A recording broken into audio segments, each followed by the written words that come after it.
greatest football club in the world, the home of Manchester United. And of course, each and every one of you this evening, ladies and gentlemen, are very welcome as we celebrate again a very special evening, as you can see on the front of the wonderful programme that Mr. Stewart Beckett has put together, remembering the old boys, ladies and gentlemen. Let's have a nice round of applause, because we do remember, we do celebrate. And talking about former players, obviously we don't get any more famous than your old pal. Tell us about him. Very special. Get emotional all the time when I talk about him. He was just a great lad, and he was a good pal. All the stories about him are hard to deal with, aren't they? I can't even talk about it. How did that friendship start, though? I met him in a club called the Phonograph, which opened, and he was about to open Edwardia on Bridge Street in Manchester. And I'd taken a premises next door, and we was opening the Village Barbers. And it was all put together by a guy called Fraser Crane, who was an architect, and he was going to make it to, like Carnaby Street, a little area that was specifically for young people. And George was just used to come in the salon. He used to do his hair every day, and wherever we went in the world, people used to say, "Who's your hairdresser?" And I said, that'll do, I'll do that. So you take a bit of credit then for the way he looked? Yeah. We did a film shoot in Hyde Park for an advert called For Four. It was a guy, it was a Stockport guy, wasn't it? I'm talking to Tim. Seen the pictures. Is it an aftershave? It was an aftershave, and we arrived in Hyde Park. All the Page 3 girls were there. That was the theme behind the adverts. But we were 2 hours late because George was somewhere the night before. So it was all got very complicated, and I was scared to death because I thought everybody was going to be very cross with him. And of course, when he arrived, it was just, "Hiya, bestie, everything okay? It's smashing, no problems." We had a film crew in Hyde Park from 7 o'clock in the morning, but that was it. So we did his hair, and off we went. You obviously spent a lot of time with him. I grew up on the strip for him watching Lord Cheltenham Best, but when I got to meet him, what struck me about him was he was actually naturally quite shy, wasn't he? Yes, he was, yeah. He was a very ordinary boy. He was very, very normal, very ordinary. And we used to go to pictures twice a week. A crowd of us, I don't mean just me and him. And it was just pals going out, you know, very strange. That he was never really mithered, like the boys get mithered today, you know. Beckham could never do the things that George does now, or George did. If George was around now, I'd have a team of minders making sure that he was looked after him. He was on his own, wasn't he, really? I mean, you were pretty much, you and your friends would be his minders. We used to try and keep him away from the people who didn't want to speak to. That was it, basically. The problem is everybody wanted to speak to him. Yeah, I know, but he was very good, you know. He did a lot of autographs for people, and he was very, very good with people. Really, really excellent. I did an interview with Angie Best. I think I might have done it for you, Tim, but Angie is in my social circle because I live near Henley. Oh, right. But she says that he was almost more happy just like going for a picnic. And when he saw the media come, she sensed him sort of like stiffen up. Yes, it was like it made him feel on edge a little bit. Yeah. But he was pretty good with the media. He was never nasty to anybody. I never heard him nasty to everybody.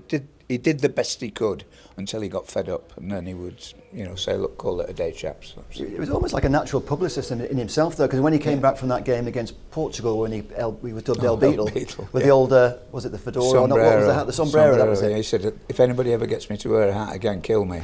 Didn't want to do it. But it was a genius, though, wasn't it? What he did that day, that publicity, that picture went round the world, didn't it? Well, Paddy Crowd, I think, said, to George's credit, he's given every footballer in the world, after him, the front page instead of just the back page of the newspapers. Absolutely. And here we are tonight at the Association of Former Players, remembering the old boys. Obviously, we're remembering George, as well as a lot of other guys. Yeah. But tomorrow is obviously a significant day as well, isn't it? It is. It'll be the 17th anniversary of George's death, George's passing. Hard work to talk about. I got to know his sister Barbara quite well, yes. and she's very prolific on social media as well, and she posts stuff almost like an ongoing daily tribute to her brother, and she's obviously very proud of him. Yes, she is. You know from reading the post how emotional she gets, and you can understand that, can't you? Yeah, very much so.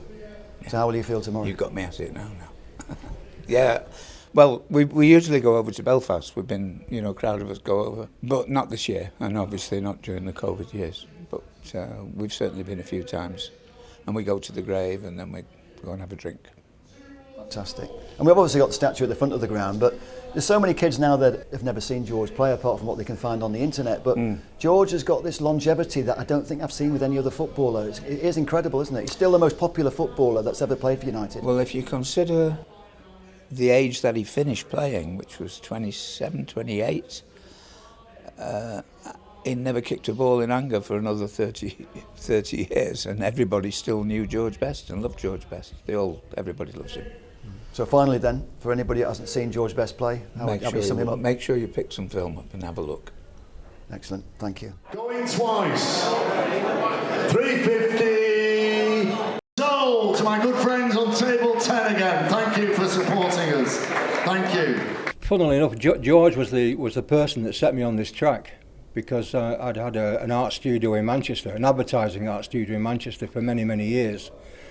And in 1995, we went not into liquidation, but computer graphics came along and everything changed as far as I was concerned. And it was George that suggested that I did a painting of himself, Sir Bobby and Dennis. From that point, I did a painting called Seventh Heaven, and that set the entire thing on its course, really. Amazing. That was George's idea. And how did that one go? Very well indeed, yeah. It was a building block, it really was. I'm guessing you got so much positive reactions that you had to carry on doing it. I did, but it wasn't a job of work to me, it was like a hobby, and it was wonderful to be able to do something which earned you a few bob. A lot of fans around the world who've collected art that you've done, especially the ones featuring George, it makes them feel a little bit more connected to George Best, the football player. I'd like to think so. It keeps his legacy alive, doesn't it, really? I think so, to kind of produce things and see them in picture frames and be sold, auctioned off at a place like this. It's fantastic. It's amazing how he's got so many things signed though, isn't it? Because Stewart has obviously got a bit of a back catalogue of things that have been signed, and it's amazing that you come to these dinners and it's still signed by people like Georgie Best. That's what amazed me a little bit about. I just asked a couple of people on the table if they were definitely signed, because you see it on the brochure. Yeah, but it's brilliant how he does it, and long may it continue. Reputation goes before him. Always creates beautiful pieces of work. Thank you, Stewart. Thank you very much indeed. He doesn't like me doing all that. He gets very embarrassed and he'll have a word with me later, but don't worry, Stewart. It's worthy of the praise. Thank you. Ladies and gentlemen, good night and take care. Thank you.